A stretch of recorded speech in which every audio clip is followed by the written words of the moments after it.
Hello and welcome to the Art Podcast with me, Chris Stafford.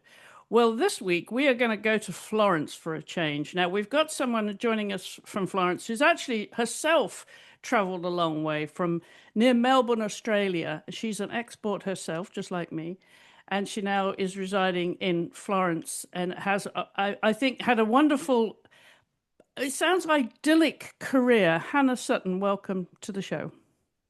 Thanks for having me, Chris. It sounds like the perfect journey that you've made as an artist. Oh, it has. It definitely looks that way. I think especially people have a very idyllic, I like a very idyllic view of Florence in their minds, and the idea of like living in Florence and living in Italy and being a painter. It's definitely a very romantic ideal for a lot of people, but it is a lot of work.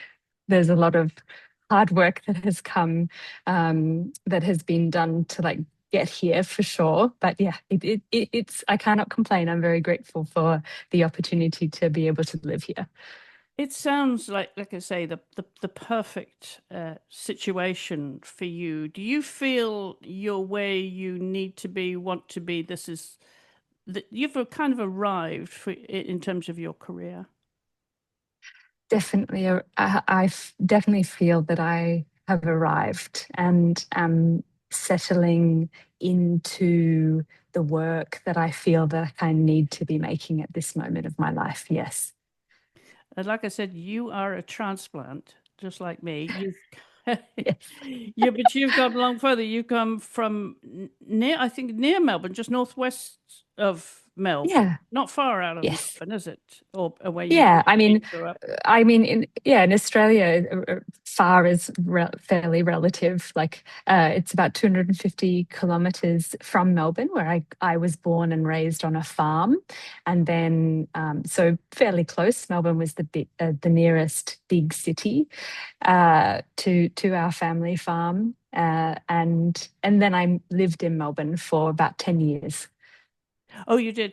Well, let's go back to St. Arno, the farm. Were your parents still farming? Are they there? Still Yes, managing the yeah, farm? my parents and my grandmother still lives on the farm, so Okay. they're still there. And you grew up there with your younger sister Naomi. What kind of childhood did you have? Did you have to roll up your sleeves and get to work every day as a child? Yeah, absolutely. I mean, when you're like, we had three generations living on the farm, near St. Arnaud, a little hamlet, like a farming community called Logan. And the farming families there are all multi-generational farming families. So we've been there for quite a few generations. And so I grew up with my grandparents and my mum and dad and my sister and me, and we're all farming, we're all working on the farm, although like we're very much used to, helping out dad if he needed us to drive the ute up the paddock, or even driving tractors and things like that, or driving the forklift around to move things in the shed, uh, helping to herd sheep or move sheep around, that type of thing. However, definitely my parents noticed that my sister and I were quite studious and really encouraged us to study and pursue our studies and to go to university. That was probably a really big generational difference. In previous generations of the family, we were all quite like very, very hard workers. And luckily, my parents really encouraged my sister and myself to pursue our studies. So I think from a young age, we probably realized that we could get out of some farm work if we said that we had an assignment due or something like that. So What kind of farming? You mentioned sheep there. Was there anything else that you farmed? yeah, we had sheep, both for like prime lambs for meat, and also like merino Right. sheep for wool. So the wool industry is still going, and also grain, like cereal grain. So Mhm. many, many different types of cereal grain that we would have as well. So a little bit of both. Yeah, I've got a picture here. Two daughters on a sheep farm near Melbourne. It takes me right back to McLeod's Daughters. And if anybody Yeah. has ever watched that show, A There was drama TV show. right. Yeah, it was a really successful Australian TV drama.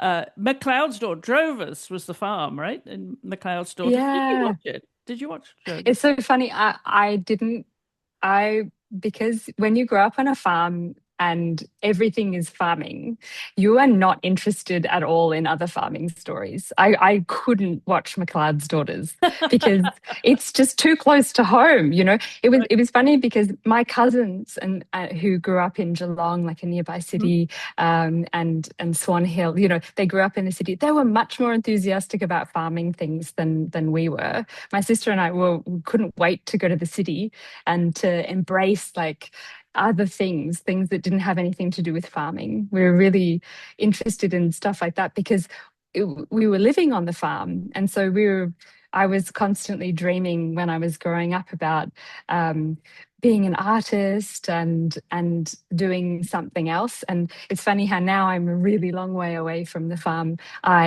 It's very, very dear to me, and I'm a lot more nostalgic and sentimental about it because I'm so far away. But it's funny when you're growing up in it, you don't know what you have, you don't appreciate. You just want to get out and Yeah. explore the world. Yeah, Yeah, get away from it. Yeah. And it's interesting, yeah, isn't it? And it's good that obviously that your parents encouraged you both to do whatever you wanted to do and pursue academia. But the drawing and the sketching with you, the artwork started very young, didn't it? Tell us about how it began, because you don't have any other artists in the family necessarily with a paintbrush. No, I did. Well, I have to give credit to some of my family, especially my dad, who actually he was the only son in like he had two other sisters. So he, as the only son, he took over the farm, the family farm, and he has been farming his whole life and only has recently shifted away from that. But he was the kind of person he would take up drawing lessons and drawing classes. He would go to life drawing classes, and he Oh, was the first person. My dad was actually the first person who introduced me to like life drawing classes. And accidentally, there was one time when we were going to life drawing classes, and he was like, I really wanted to go with him because I really like drawing people, and I was always like every kid. Most kids love art and enjoy drawing and are only encouraged not to do it if somebody tells them that they're bad at it. And I was lucky that I wasn't told that I was bad at it. I was, I think I had just enough natural talent that people were really encouraging of my drawing, even though I was growing up in a farming community. And there was Alex Lyle, who was an artist in St. Arnaud, and there was enough artists in St. Arnaud that there was like a small artist community, and they were doing like drawing classes, life drawing classes. And my dad would go, and he absolutely loved life drawing, and but they were all clothed, like they were models, but they were all clothed. And then I asked to go along with him, and I would think I was 12 or 13 at the time, and I'd come along with my dad to the life drawing class. And little did we know, it was the very first nude life drawing class that had ever been held in town. And when the model took her clothes off in the town hall, like, and everybody's like gathered around to draw this nude figure, I think my dad went so red, and he hid behind the easel, and he said to me, like, I'm so sorry, I didn't realize that I was taking my like 12-year-old daughter to a life drawing class, like a nude life drawing class. He was absolutely mortified. And he was like, the body, he said something, he was trying to make it okay because he didn't want to like take me home. He was like, everybody is the body is like a sculpture. It is an artwork, and we're going to look at it as a work of art. And because that's all it is. It's just a body, and we'll view it as a work of art, and don't overthink it. Don't think of it as any more than that. And after that, like I loved drawing the figure. I thought it was so much fun, and I was really encouraged by everybody. Thought it was great that there was like somebody who was many years younger than the youngest person. The next youngest person was an adult, and so they thought it was great somebody as young as me was coming along to life drawing classes. And I just kept going. But it was my dad actually that took me to the first one. well, good for him, handling it in the way he did, so sensitively and objectively, without traumatizing you as a 12-year-old, because it could have been a negative experience. So good for him, the way he handled it. Yeah. And yeah, good for him, especially as like a farmer who has only daughters and Yeah. who was always quite sensitive about that type of thing. And yeah, he couldn't have handled that any better, I don't think. I think he framed for me a very, very positive view of the human body from a very young age. That's awesome. That's your dad, Lee. But how about your mum, Sue? Was she in any way interested in arts and crafts? My mum has an amazing sense of humor and is a very creative person when it comes to like drama and amazing writing skills. But not necessarily like drawing, or like any like hand kind of crafts, but definitely as somebody, she actually grew up in Canada, and a little bit in England as well.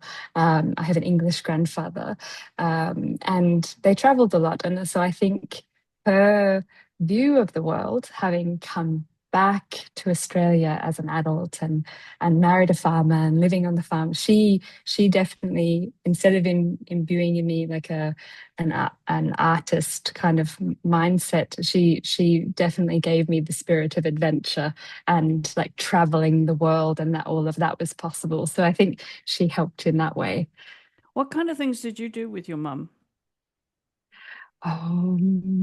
That's a great question. I think we most of the time me and my sister and my mum would just be very silly and laugh a lot and make jokes about things and put on silly accents or pretend to be silly characters and basically have like a impromptu comedy skit going at any time. So that was our house. We were a pretty silly household and we laughed a lot and we didn't take a lot seriously when we were growing up. How about music? Yeah, Did you music. learn music? Y- yes, I did. I liked playing. I was kind of like, you have to pick an instrument when you're a kid. And I think when you're a kid, this is a terrible thing. You're like forced to play an instrument. And mine was piano. And I felt like I was obliged to play piano. And I really loved piano, but I had a little bit of a love-hate relationship with it because I was very scared of exams and songs that I was like forced to learn, that type of thing. I really didn't like that. I liked learning music from ear. And when I was a teenager, I had a really big stage where I was like really into like punk rock music and I played the guitar very Okay. badly. Okay. How about singing? Were you a family that sang together? Not really. No, No. no. We were a lot more like most of us, my dad and my sister and myself, we drew. We enjoyed drawing or illustrating things. So that was a little bit more of our jam. We had so many pieces of work on the walls. We had like a salon kind of hang, and our walls were so full of art that it went all the way up to the ceiling. We had Of so many course. paintings and drawings and things like that on the walls. Like that was our household, which is really weird for a farming house, a Yes. farmhouse. Yeah. It seems like the indoors was very different to the outdoors. Yeah, yeah. I think we were a household that very much encouraged you to make things. I had friends who would visit me as an adult. I would bring friends back to the farm and they would look around and there is nothing from as far as the eye can see. It's very flat. There's just gum trees and paddocks and sheep. And it's very, very quiet because there's almost no other. You can basically only see the other farmhouse, like in the distance, and that's about it. And you know this. You've been to Australia. You know how isolated parts of Australia can be, and this is really isolated. Um, and it's very quiet. There's a quiet that almost presses down on you at night. It's so quiet, and most people they look around and they are like, "What do you do here?" What is there to do? because they're so used to being able to go to the movies or go to a bar or go to a restaurant, and you can't do any of that. You have to make stuff for yourself. Always, Yeah. if you want to be entertained, you have to make it. And we really were a TV family. It really wasn't encouraged to watch television or watch, and so we made stuff. And it was, you had to think of a project and work on that project. So we were all, when I was asked once to help my dad, we were mixing grain, and I was supposed to wait underneath the silos and mix grain, and I scratched a poem into every single silo, Oh, a, did you? a verse of a poem. I would just keep myself entertained. And the poem is still there. It's Clancy of the Overflow by Banjo Patterson. I would just scratch It's cool. things in, or like draw things. There's things that I basically graffitied all around the farm, just like drawing things or making little projects for myself. You invent things, and so your Yeah. brain from a very young age is like, you make stuff, and that's how you keep yourself entertained. Yeah, no, I love that. And that's actually something that is dying now, of course, especially in the cities. The children would have a very different growing up experience to that. But I love that. I mean, Yeah. I'm from an agricultural background, so I totally relate to that. And because you were on a sheep farm, presumably you rode. I love that you asked that question. Actually, since my grandfather's time, my pa, um, we haven't had horses on the farm. Yeah, you might be terribly disappointed to hear I'm this. very My disappointed, Hannah. Yeah, I'm sorry. My pa would say horses bite one end and kick the other. Yeah, I know. But they're very useful for rounding up sheep. Absolutely, yeah, it's true. I mean, we had a ute and lots of sheepdogs. Yeah. And so Yeah. you have like at least one sheepdog, but we usually, when at the peak of farming, we had several sheepdogs. Yeah. Yeah. So Yeah. yeah, So you grew up with the working dogs, yes, inevitably. Yeah. yeah, Inevitably. yeah. No They're riding then. No riding at all. No riding, no riding, no motorbikes. I think it was uh, that in generations previous to mine, there were just too many accidents, and so it was just Ah. thought of to have a four-wheel vehicle, and let the sheepdogs do a lot of the work, or be on foot. Yeah. Yeah. How many sheepdogs did you have at any one time?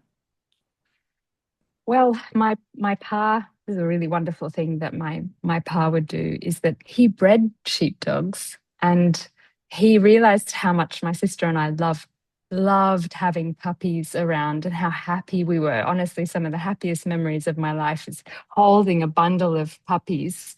And he purposefully would breed puppies. They had maybe three litters or so of them, three lots of puppies uh, over the years, and we would have quite a few, 3, 5, 6 dogs at some points in time. Usually 2 or 3 dogs, Yeah. but then there would always be puppies as well. Oh, oh, Yeah, yeah. it And the was worst very, thing is very when they nice. have to leave home, of course. That's the worst. Yeah, yeah. And then Yeah. some of them, though, would be bought by neighboring farms. And so when those farmers would come, and, a farmer arrives, and, a farmer we would, you'd pull in and visit each other's farms quite frequently, like checking in and things. And you would always have all the dogs on the back, Yeah. 2 or 3 dogs. And some of those dogs would be our dogs, Yeah. Yeah. all grown up, working dogs. And you'd ask how they were doing, and you'd kind of check in with them, and they'd remember you, and Yeah. and you'd be very proud of them if they were good dogs. Yeah. Yeah. No, it's a wonderful community and lifestyle Yeah. for sure. Do you miss it? Yeah, as I was saying, it feels I'm much more sentimental about it now, because life is so different here. And you are trying to, like, assimilate in a new country. And I've applied last year for my Italian citizenship, and I married an Italian man, and so like life here. Like I'm embracing like my Italian life here. Yeah, I've been here for 9 years, and so it's important to me that I'm respectful of the culture and the country that I live in, that I reside in. But yeah, you always draw comparisons back to your roots. You always say, whenever you see something that you find new or you're trying to make sense of when you're living in a new country, you have to compare it to what you grew up with, right? You're always going, well, how is this different? And you're trying to make sense of it all of the time, which is something that we do. And so yeah, I grow a lot more sentimental about, all of the positive things that I totally took for granted. The isolation and the quiet and the dry heat and the droughts, and how, the kind of how precious some resources were, or all of the dogs, all of those things that you totally take for granted, or you want to get away from when you're a young adult. You want to move away from it and go and explore other things. But then the things that I find absolutely amazing and really special and unique now. Yeah. I wonder how much you see of your family. I try to go back every year, Yeah. and this year they're coming to me. Okay. They're visiting here. How do they feel about their daughter, who's obviously Hannah? I mean, I look at your work and I talk to artists all the time, as you know, but you're enormously talented, and I'm wondering that young girl from the farm in Victoria transplanted to Florence in a completely different lifestyle and hugely successful. Obviously, what you do as a painter and a teacher as well. That couldn't be more of a contrast. I'm wondering how culturally you adjusted, and also how your family adjusted to losing you to a completely different world that they probably didn't know anything about.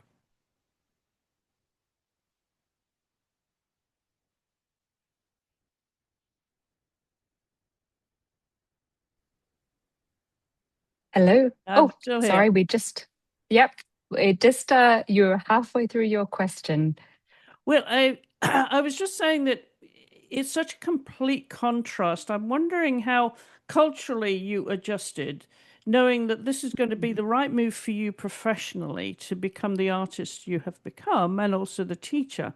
But that shift from being, a country girl in growing up on a farm in Victoria to being a highly successful artist in a totally different world. How was that adjustment for you as a young woman?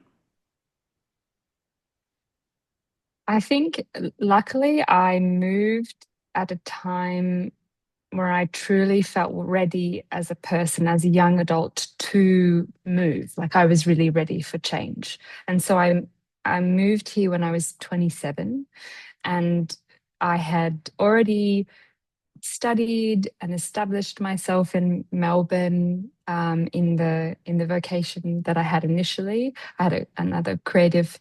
I studied design, and I was working as a designer and illustrator in Melbourne. I had my own business, and I felt confident enough that I was ready to move to another country. And sometimes in life, you feel like you're really ready for another chapter, and I felt really ready for to embrace another chapter of my life.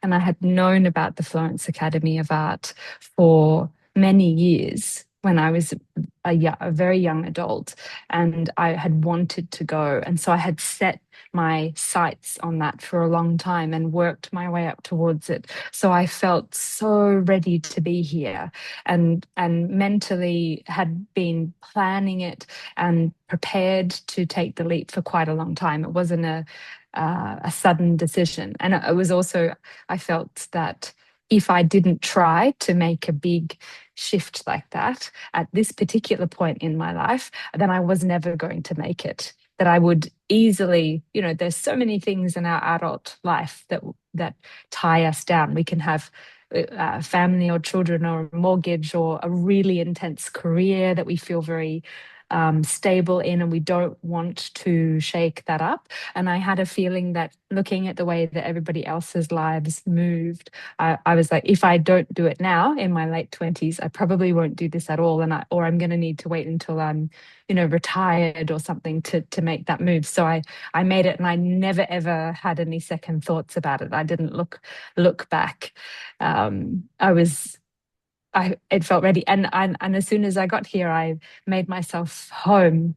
I settled, I nested. I think some people don't like to do that, but I'm very much the type of person where the second I get somewhere, I try to settle, as in I make I make my home as comfortable as possible, and I find relationships, and I find connections with people, and I find connections with people down the street, like at my local areas that I go to. And it's really important. And maybe this is the small town person.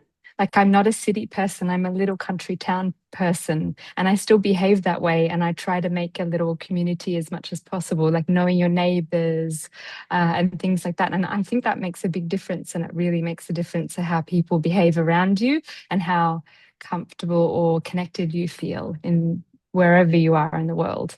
Yeah. I'm wondering, if we going back to, you went from primary school in St Arnaud to the Royal Melbourne Institute of Technology, correct? Yes. In Melbourne. How did you make those decisions and choices as to your career path at that, what kind of education, what college you wanted to go to before you went to Florence? Right, good question. I was very studious in order to avoid doing farm work, of course. I didn't want to drove any sheep. I was doing my homework. No, I was very studious, and I really wanted to go to university. I wanted to go and study in Melbourne, and I wanted to be an artist. And I remember telling my parents that initially, I think I told them that I wanted to be a musician, and they were immediately like, we need to redirect her passions into something that might pay the bills. And so they were much more encouraging about me choosing a profession. They were like, we love that you want to be an artist, but we also think it's a good idea if you maybe go to university to study something that is very creative, but can, help to pay the bills, basically. And so I went into graphic design first, and I studied graphic design at RMIT, or communication design.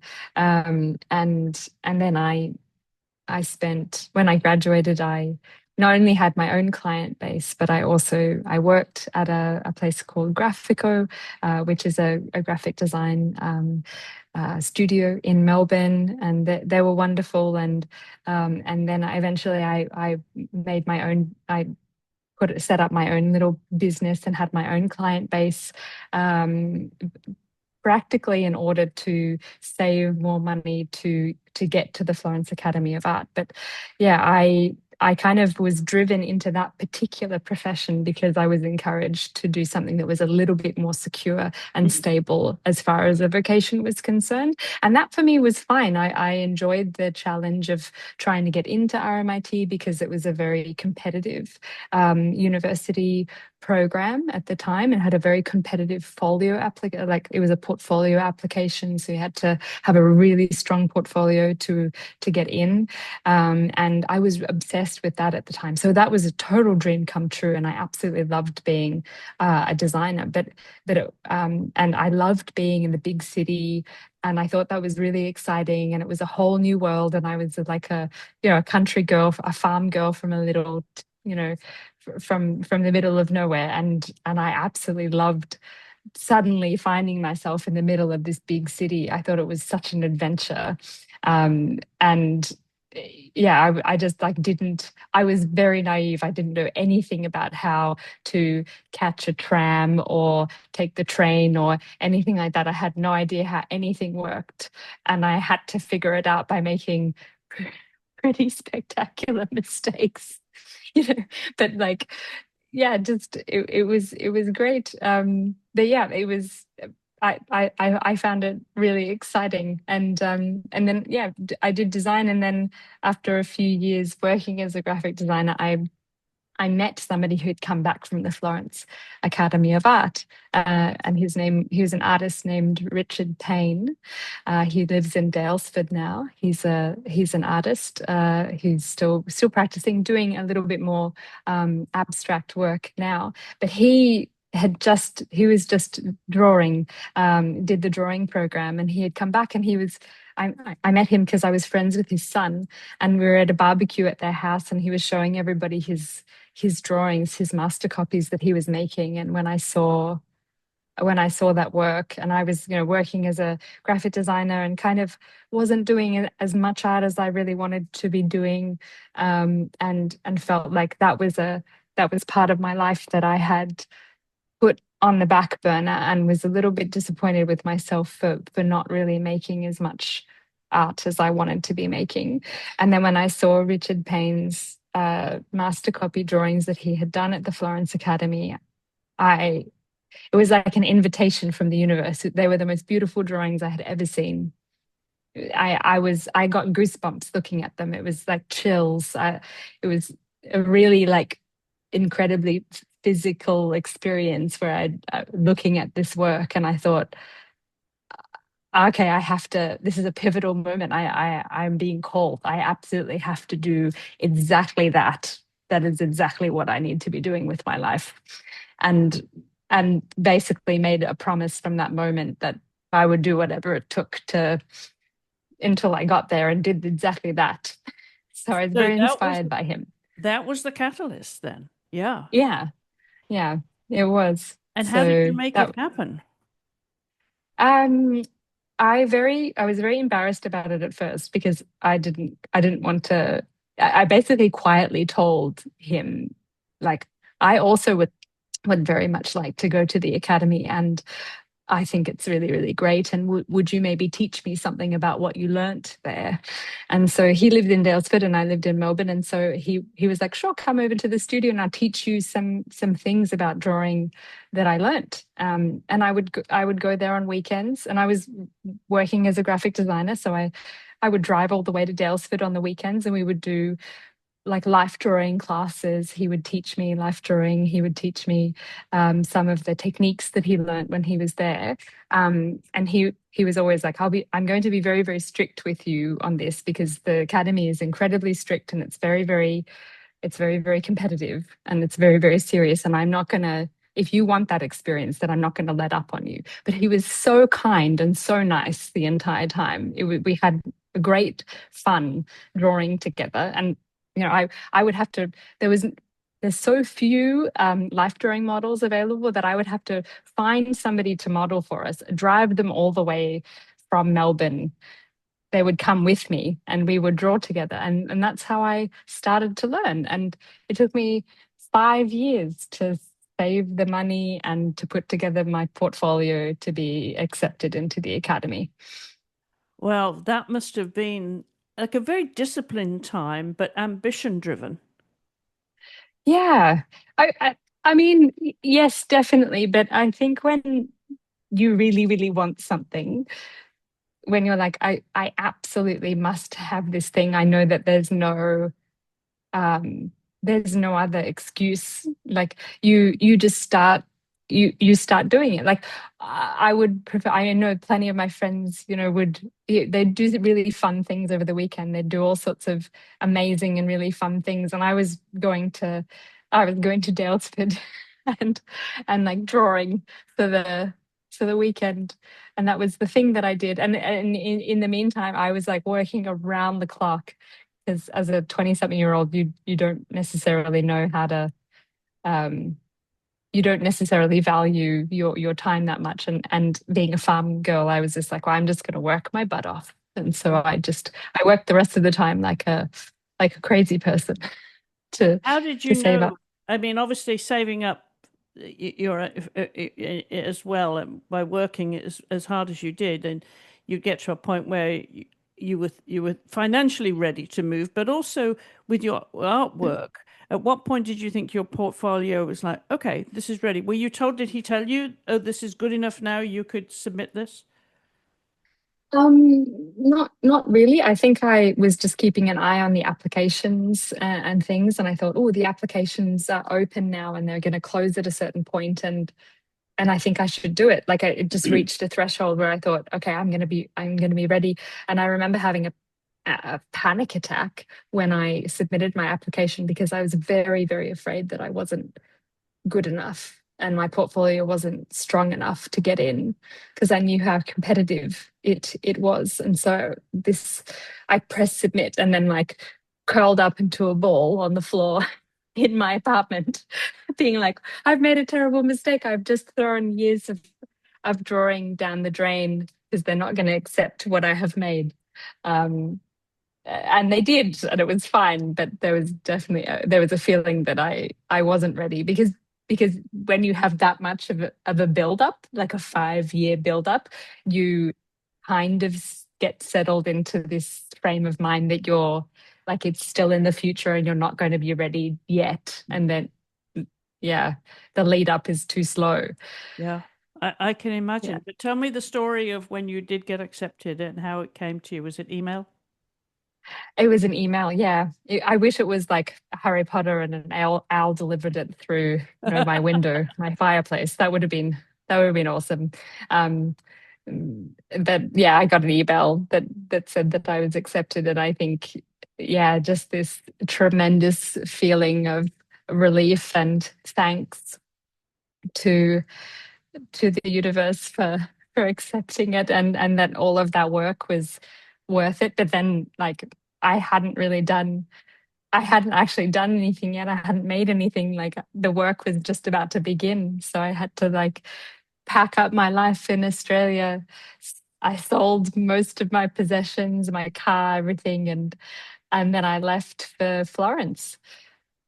And what other mediums were you working in at that time then, Hannah, besides the work that you knew Mm. that you needed to get into the academy? Yeah, I was working mostly in charcoal. So I was doing a lot of like figurative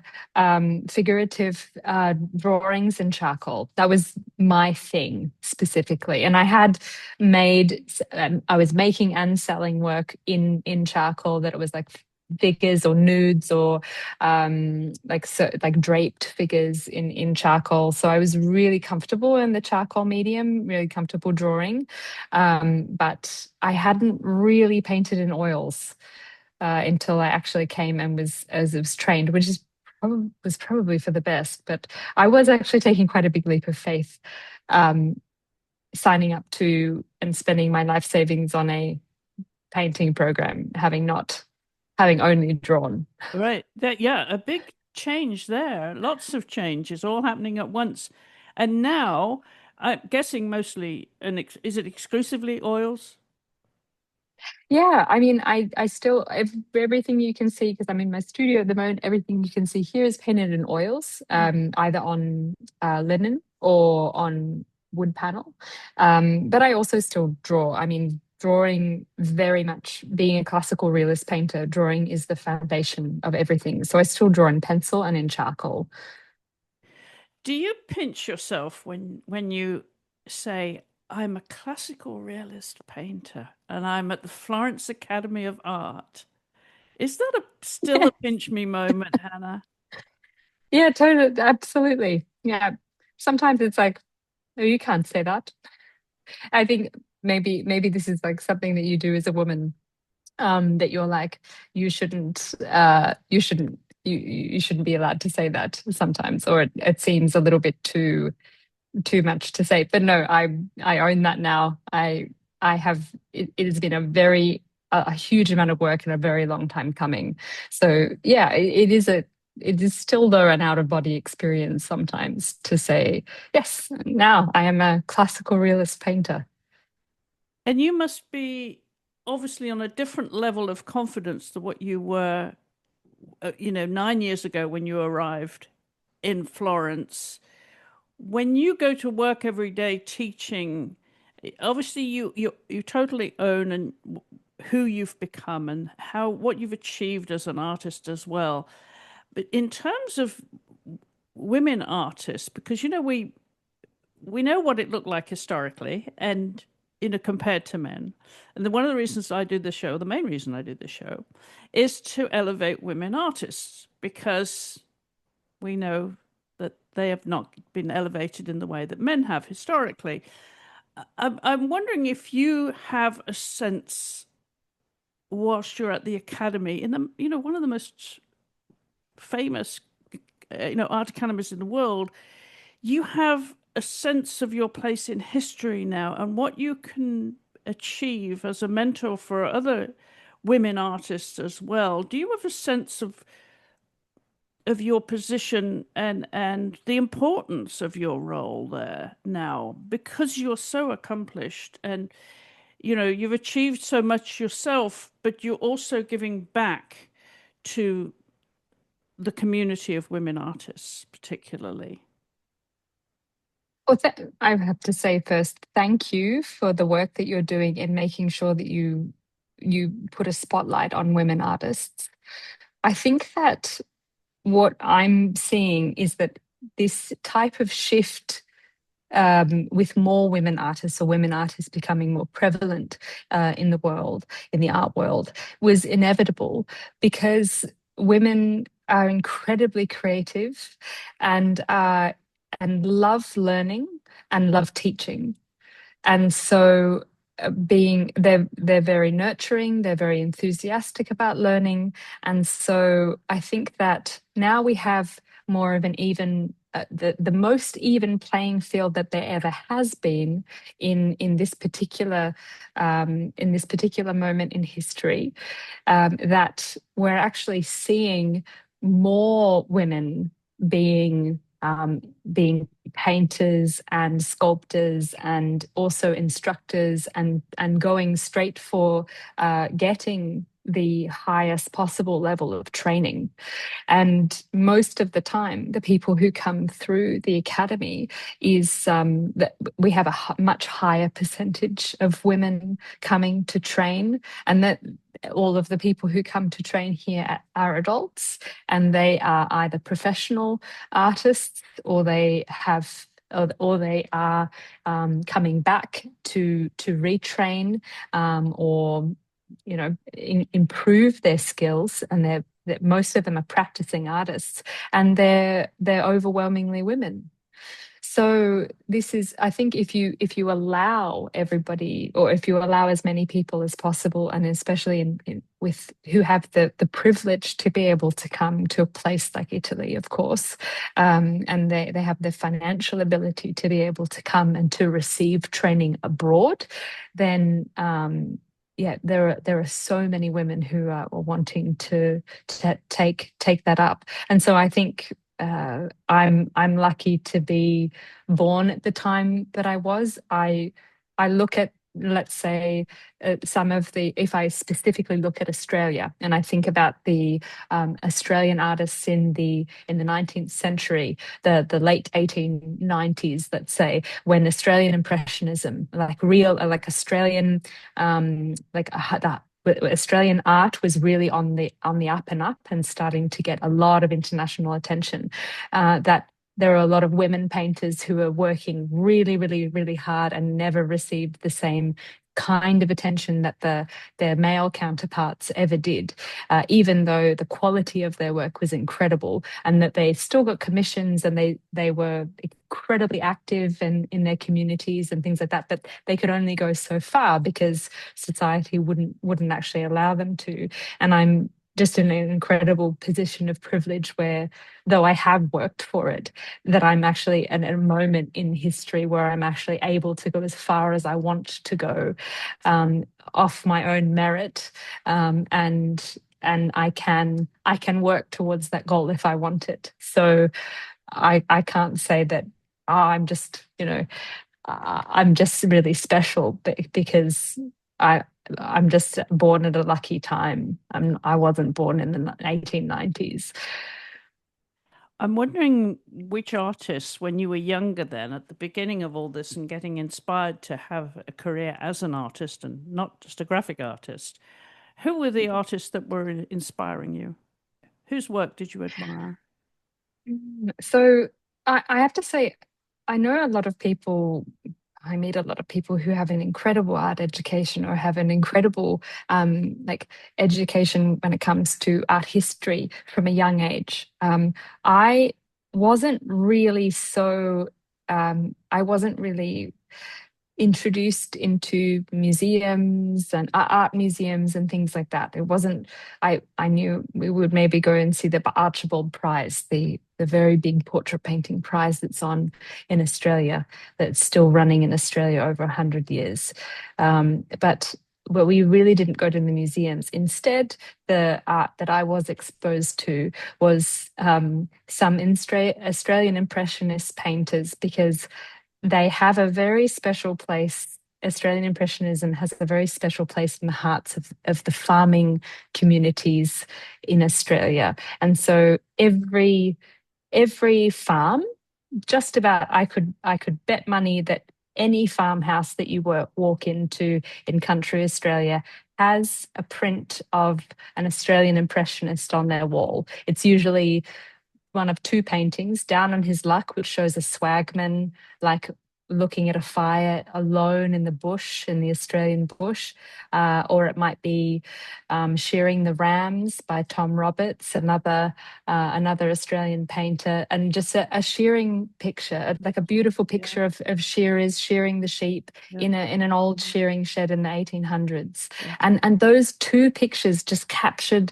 the imagination of the farming communities in Australia, and everybody had a print, and including obviously my family.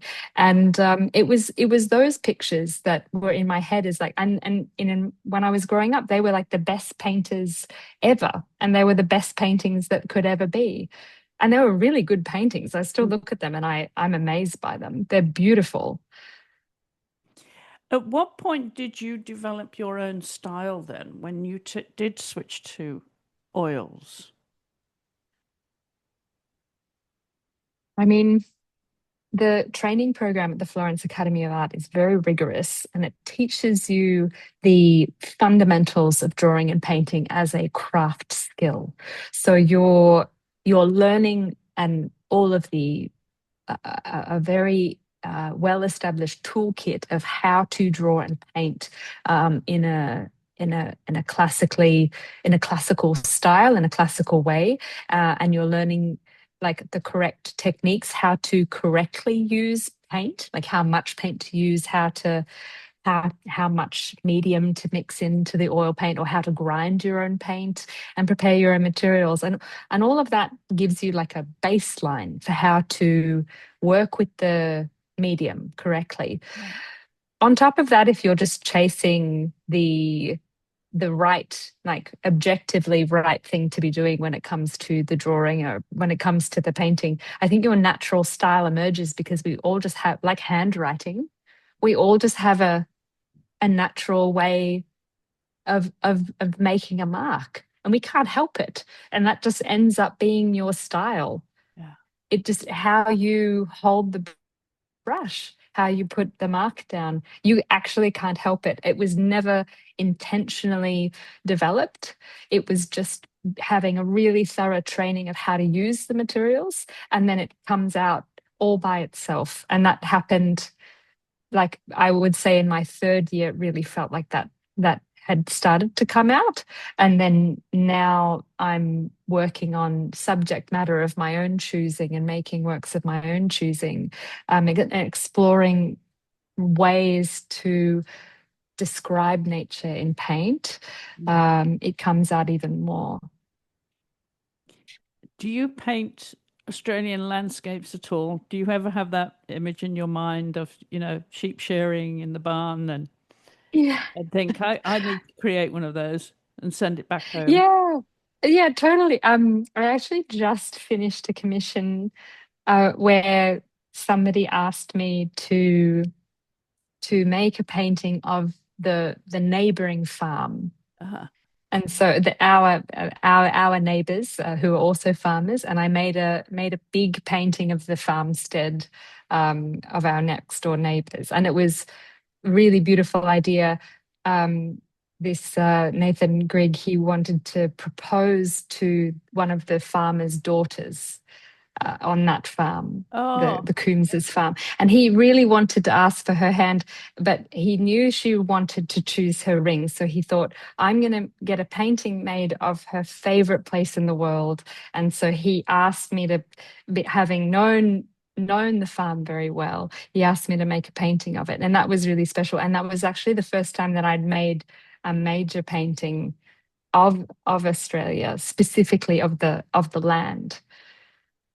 I love that. Um, take us back to when you actually graduated from the academy and found your position, permanent position here as an instructor.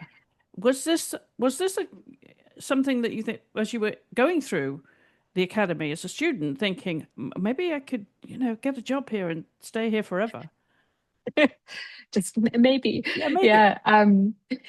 I definitely, they have in the third year, but when you start coming to the end of your third year, they have an opportunity that arises. It's called the fourth year prize, or it was colloquially known as the fourth year prize. And it's a fourth year graduate and residency program that they offer to 3 or 4 painters, or new graduates from the advanced painting program, and they get to stay, and they get to stay for 1 year at the academy, and they get a bit of experience teaching in the program as well. And they have studio access, and they get to make their own work for a year. And I was very lucky because it was just after COVID, and like 2021.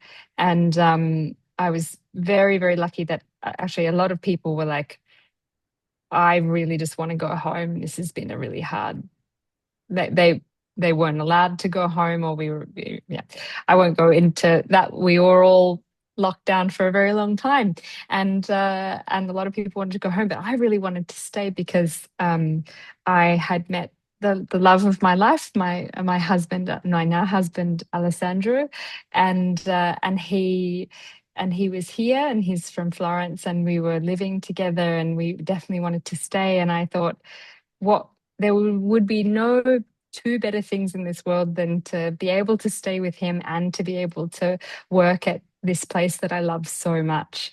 And so after the fourth year prize, well, I did my very best, and I made it very, very clear to the academy that I wanted to stay, and I was here to stay. And I think that helps when you express very clearly your intentions, Hmm. right? And you say, I love it here. I want to stay, and I want to do what I can. And then people are aware then, and they might make things more possible for you. And I think that I got lucky, but I maybe was in the right place at the right time. But also I worked really hard, and they obviously like what I did, and I was offered a teaching position at the end of my residency. And so I stayed. So at that point, you must have felt that you had really landed. You'd landed the love of your life and the job of your life. Yeah, yeah. I was absolutely on cloud 9, cloud 10. Like it could I thought I had a dream come true moment of being able to graduate. Even though that happened at the end of COVID, it was kind of extra difficult, extra difficulty, or difficulty level, like extra hard at the end there. But it was even better to be able to stay because I really wanted to, and to get that opportunity to teach. And it was yeah, I've been super lucky. I've also managed, I have a studio here as well. So that's been really awesome. At what point did you start selling your work? Was it as a student or even before then while you were in Australia? Yeah, I was selling my work even before I went to the academy, but even though I didn't make a lot of shows, like I didn't exhibit my work very much, but I was really lucky that the when I did exhibit my work, it was really well supported and really well received, and I got positive feedback from people that they liked what I was doing, and they wanted they wanted to buy it, which was very encouraging. And when I was studying, I would sometimes send work back to Australia and have it exhibited in local shows. And it was also really well received. And so, especially by my local community, I did even go back in 2023, and I had a solo show at a gallery in my hometown. And it felt as if the entire town showed up for me Oh, to be there. And my work, everything sold out. Everything sold. And it was like, it was absolutely wonderful. It was a, it was a dream come true. I think that was, I don't think I'll ever have a better show than that one, because it was exactly where I grew up, and it was the people who encouraged me to make the work and who had followed the journey. And it was a farming community, right? You don't expect people to be art collectors there. mhm. And they showed up and they bought paintings, and it was absolutely wonderful. That was that was the absolute best, because a lot of people say things like you can't be a hero in your hometown, and that maybe, you know, people aren't interested if you're trying to make like art, and you're from a place that isn't particularly, well, it's a fairly rural community, but no, actually the opposite. People are really enthusiastic about it, and they're really wonderful supporters, and that's really amazing. Yeah. um yeah, Well, it's the really people special. that mean the most to you, and that mean that's validation right there, isn't it? Yeah, I imagine you really felt that everything that you were working towards and the recognition, of course, we all need validation, right? At some point, and but that seems to me that you've gone the full circle there, and all of it was worthwhile. Was there any ever point a point maybe when you graduated and that you questioned whether you'd actually make it professionally, make enough money as an artist to be a professional artist? totally. I think that's basically a rite of passage for any artist when they kind of learn how to do the that. Well, for me, I trained and I learned how to do the thing, and then it comes time to actually do the thing, and you're basically, you don't have a curriculum anymore. You're not showing up to class.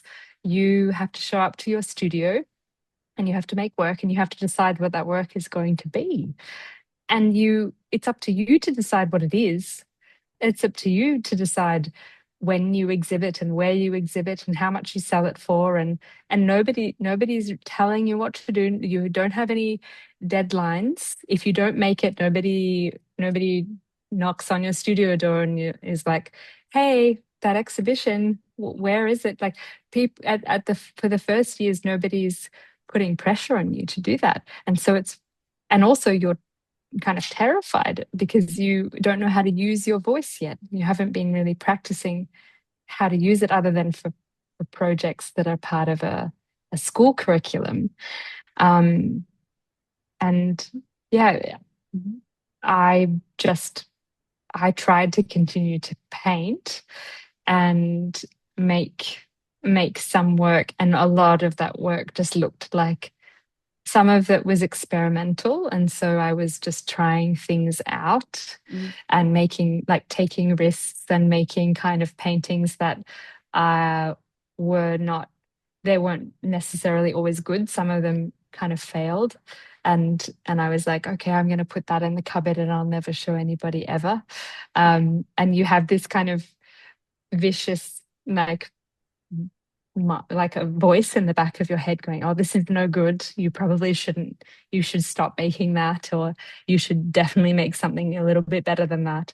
And then you, other paintings that you make are probably a little bit more in line with the things that you were taught how to make, and your internal voice is like, well, this is good, this is better, you should be making this type of thing. And so you try to make some more of that, and it's very, very difficult, because that particular, like, you can keep on a habit making the exact same work that you were trained how to make, or you could start making work that's more meaningful to you and risk for it to once again go back to learning and maybe making things that are not up to the level that you were trained. For example, like in the advanced painting program in the final year, you're making really you're spending 5 weeks on a single painting, and you're really like you're trying to be as academic as possible. So you have a lot of model time. You have critiques every single day. People, these very, very experienced painters are coming by and giving you really, really helpful instruction. And so obviously you're making work that is really, really strong, and everybody around you is also there making really strong work and receiving the same critiques and showing up to the same class, and so it's amazing. And you suddenly get out of that world and you're all by yourself, and the model isn't there unless you book them in yourself and pay them yourself, and the work isn't, and there's nobody coming by to give you a critique every single day or twice a day or 4 times a day. So it's all up to you, and that's really, really hard. And I think that, and like everybody, I went through a good while, I would say a year or two, of being really uncertain about exactly where I wanted to go with things and what I wanted to make. How much of your time is spent? How do you divide your time between your instructing then at the academy and Mm. your own time in the studio now, Hannah? Yeah, good question. I Now we deliver 7 short courses a year, because I'm the program director of the 5 week intensive course in drawing, painting, and art history, and that 5 week intensive course is delivered. We have 7 of them every year. Now we have 8 of them a year, and so while those courses are being run, I'm instructing 2.5 days a week, and then I'm in my studio the rest of the time. But then when the courses are not running, I'm in here doing, like, I have a lot more time to spend on my art, and so yeah, it's a little bit of each. And also I run very seasonally. So in the winter time, I'm in my studio more often. I'm doing things like still life painting and portrait painting, while the weather's kind of cold. And then when it's springtime or early summer, I'm outdoors because I like painting on plein air. Like out, I like to be out and about. Well, Yeah. you're in Italy, you're in Florence, you have to be, Yeah, right? exactly. How much of your work is commissioned then now? Oh, I mean, I'm definitely taking on an increasing amount of commissions, and it just because the inquiries are coming in, and they might be for portraits and landscapes, or figures in portraits in a landscape, or a in an area, like in a setting. But most of my work still is work that I choose to make, like a body of work that I choose to make. But yeah, I would a fair bit of my time at the moment is split between like making commissions, which is great as well. Mm. And when you're not painting, what do you do for fun? Do you enjoy outdoor activities or sports, or what do you enjoy? Cooking? I mean, yes, definitely being in Italy, like my husband is an amazing cook, being Italian. And so a lot of our life revolves around food and food preparation, or traveling a really long way to experience food, like a specific type of food. Mm. So the ritual of food is huge here. It's just part of life. It's a really important ritual, like making things from scratch, and that's really, really important. But yeah, I mean, he works in IT, and so he's very technologically minded, and thinking about technology all the time. So I actually I'm a bit influenced by him on this, but I actually game a bit. Like I might play some games on PlayStation, which might be an unexpected answer. But yeah, I mean, I don't have, yeah, could probably say gaming or reading. I enjoy reading. What's on your nightstand? Oh, I'm really into, thanks to another artist friend who has introduced me to Clarissa Pinkola Estes, who wrote Women Who Run with Wolves. Oh, yes. And yeah, and she has a beautiful book called The Creative Fire as well. I thought that was it was like three myths and legends about creativity. I found that really inspiring. Okay. Well, I'm going to come back to the food now because this is when you get to tell me who you're going to invite to your dinner party. Six guests, Oh, living or dead. yes. Who's coming to dinner? Okay, so my list is the philosopher Alan Watts Okay. is one of my sister Wendy, who's the nun, an art historian Hmm. who was really big in the 90s, who just talks about art and paintings like nobody else. Hmm. Um, also, oh, I mispronounced Pinkola Estes, the author that I just mentioned. Camilla, sorry, Pinkola Estes. I think I said mispronounced her name before. Claude Monet. Everybody is dead. Everybody has passed. I'm Everybody's bringing dead. everybody back to life. Yeah. From, Are they all dead? yes, I just because I thought that it would be very interesting to have conversations with all of them. And I have questions for a lot. Oh, sorry. Clarissa Pinkola, Camilla Pinkola Estes is still alive, I believe. Okay. So sorry that she's the only living. But Salvador Dali Mm. and Ernest Shackleton. Oh, now why have you Who picked Ernest? I wanted to pick Ernest because I just have I feel like he is the one of the most his story of sailing to Antarctica and his story about the endurance, like his ship sinking into the ice and how he managed to I think he managed to lead his whole crew to safety. It took many, many months. He got on a boat and came all the way back and then returned for them to pick them up, and nobody died. I just think that is the most incredible story of leadership. I think that's possibly one of the most amazing leaders um, I have ever heard of. And so I would love to ask him about. I would love him to share his story at dinner Okay. about what he had to endure. And Yeah, also, I that's think he would really fascinating. appreciate food, Yeah, right? I'm sure he would. Now, how did you choose the artists, Monet and Dali? That must have been a tough one, choosing of all the artists who's you're familiar with now.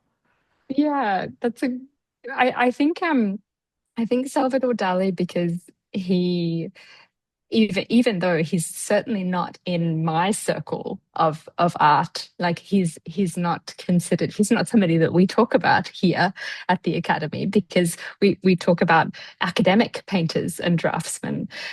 So you expect maybe me to choose Velasquez or Dura or somebody Ang, Jerome, but no, I think Dali as a personality and for unexpected conversations and a fresh perspective, Hmm. Hmm. because he is a very inspiring kind of person and unexpected, and I think that's really refreshing Yeah. to have that perspective at dinner. Yes. And Monet because I think he's very humble. Like he spent a lot of his time as a painter being really humbled by what he was trying to make and having and I I think as well, many artists deeply connect and resonate with what he said, especially now with Instagram. You know, you look at Instagram and you see everybody else's highlight reels and you see all the amazing art that everybody's making, and you go back and you struggle away with your own painting, and you don't maybe think what you're making is any good, and it's really hard. And Monet said something, you know, in the 1900s, and he was like, you know, everybody else is doing such great work, and here I am struggling away, making nothing very good. He said something like that. And he was just so, it was such a wake up call, I think, to hear, to read a quote from Monet that was that. Yes. And then everybody, you know, he's such a superstar now. And I don't think he's overrated at all. And he makes such beautiful work. And from what, especially me, I spend a lot more time now outdoors looking at light, trying to record a light effect. I really appreciate what Monet was trying to do, and I would love to talk to him at dinner. So is this a formal dinner party or a kitchen supper? Oh, well, I mean, in terms, it would have to be an Italian style, and we would have to, Al we fresco. start. Yeah, so it would but we would start a little bit in the kitchen because we would still be, you know, there would be many, many courses, and we would start with little nibbles in the kitchen and then move to outside in the garden. Yeah. So we would having a dinner for just around the golden hour and outside in the garden, and that would be the ideal, and multiple, you know, multiple courses. Yes.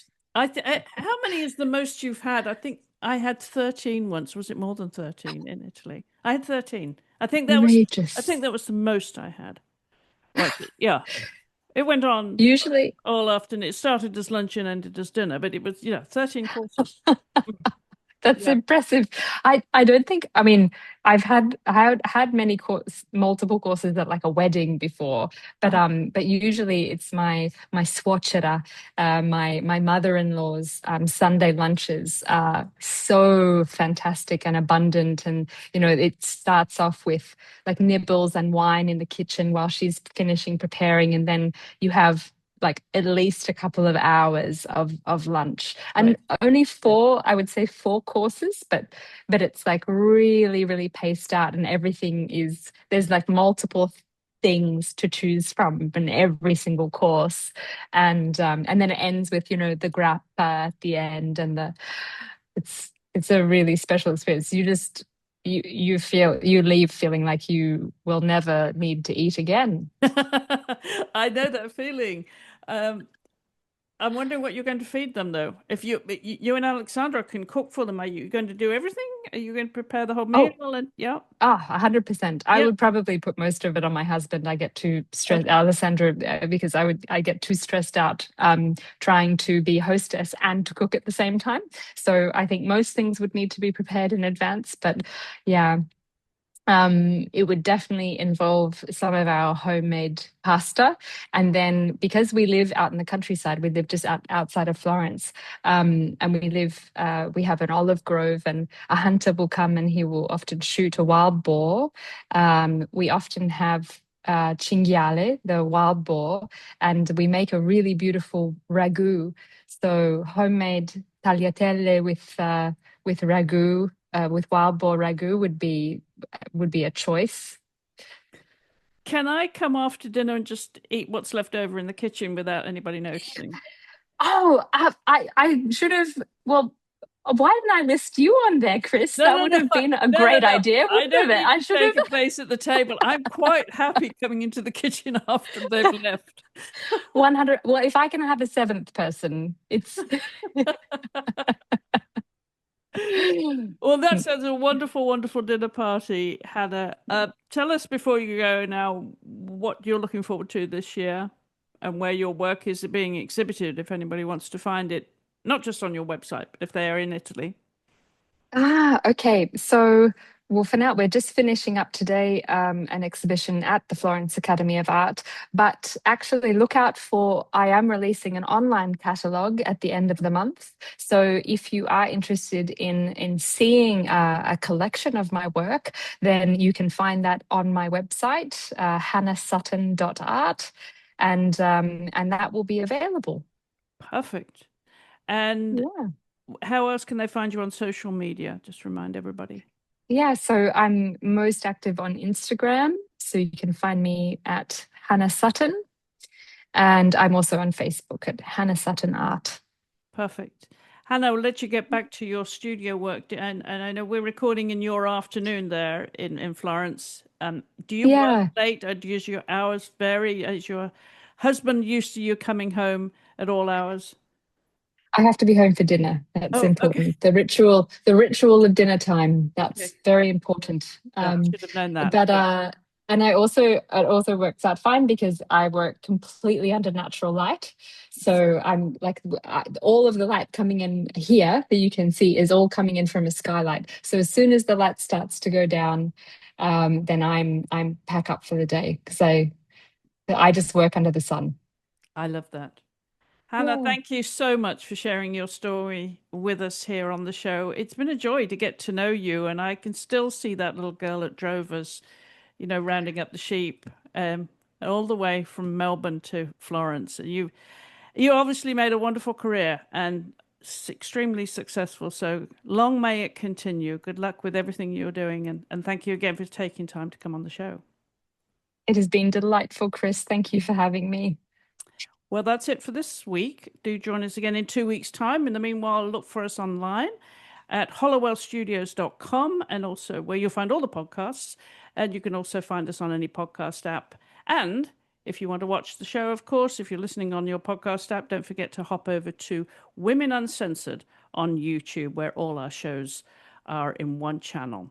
And I'll be back in a couple of weeks' time with another wonderful woman from the world, around the world of women artists. So I do hope you'll join me then. Thank you for listening.